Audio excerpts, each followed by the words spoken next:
Bismillahirrahmanirrahim. Assalamualaikum warahmatullahi wabarakatuh. Teman-teman, perkenalkan nama saya Restu Nurjannah. Kali ini saya akan membahas buku yang berjudul Sejarah Peradaban Islam. Ditulis oleh Ratu Suntiah MAG dan Dr. Maslani MAG. Buku ini diterbitkan oleh PT Remaja Rosda Karya Bandung. Buku Sejarah Peradaban Islam ini merupakan cetakan pertama pada bulan September tahun 2017 dengan ketebalan buku 324 halaman. Apakah teman-teman tahu bahwasanya kegemilangan yang dicapai umat Islam itu adalah pada masa dinasti Abbasiyah? Yang ternyata hal ini dimanfaatkan oleh orang Barat yang membawa mereka ke zaman Renaissance, zaman kebangkitan Eropa. Buku ini memperkenalkan perjalanan panjang sejarah umat Islam awal hingga saat ini. Mengapa kita harus mengetahui sejarah peradaban umat Islam? Karena salah satu yang menyebabkan umat Islam sekarang ini mengalami keterbelakangan dan ketidaktahuan akan sejarah Islam di masa lampau. Peristiwa sejarah merupakan inspirasi bagi umat manusia agar tidak mengulangi kesalahan yang sama seperti masa silam. Sebaliknya, ia mendorong manusia agar mampu mengambil hikmah yang agung demi menggapai masa depan yang lebih baik. Di buku ini tertuliskan bahwa Nabi Muhammad SAW sebagai pembawa risalah din al-Islam telah melakukan revolusi mental yang pada akhirnya dapat mengubah bangsa Arab menjadi bangsa yang berperadaban.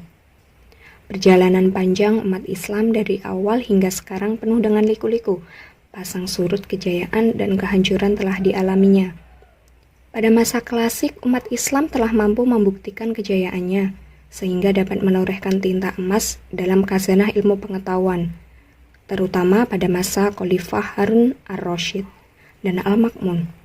Berbagai ilmu pengetahuan yang dihasilkan masa itu telah dijadikan pedoman bagi ilmu-ilmu yang ada saat ini. Salah satu contoh karya yang cukup monumental adalah Al-Qanun fi al-Tibb atau Canon of Medicine, buku referensi di bidang kedokteran yang telah digunakan dunia selama berabad-abad.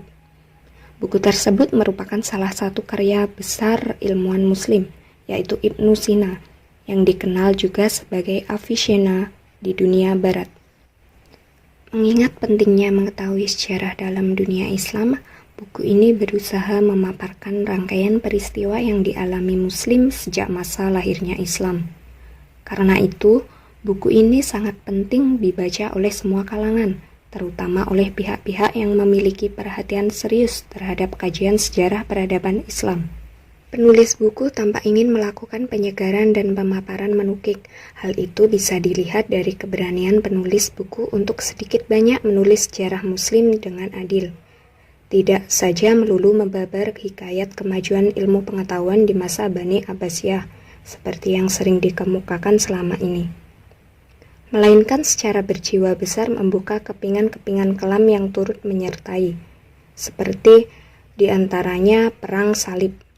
Dilihat dari isi bukunya, sepertinya penulis memiliki keinginan agar penceritaan sejarah itu bisa menjadi pelajaran bagi umat muslim di masa sekarang maupun masa mendatang, bahwa persatuan umat jauh teramat agung bila dibanding anasir kekuasaan yang bersifat pragmatis, dengan rentan mempecah belah kerukunan.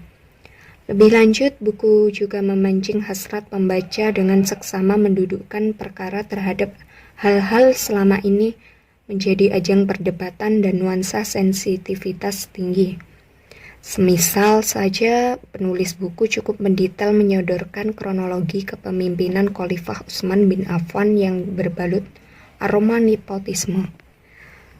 Membedahi dari buku bertema sejenis, buku ini melengkapi bahasan berkait sebaran Islam di Kamboja, Laos, Filipina, Vietnam, Myanmar. Metode masuknya Islam di wilayah Asia Tenggara utamanya menggunakan jalur budaya, pendidikan, perniagaan, seperti yang tercantum pada halaman 233.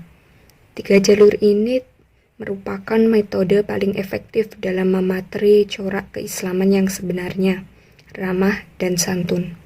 Pesan implisit untuk citra Islam berwajah sejuk ialah berdakwahlah dengan ramah, bukan dengan marah-marah sembari memvonis bid'ah. Lainnya, fenomena keberagaman dewasa kini. Wallahu a'lam. Buku ini memiliki beberapa kelebihan dan kekurangan.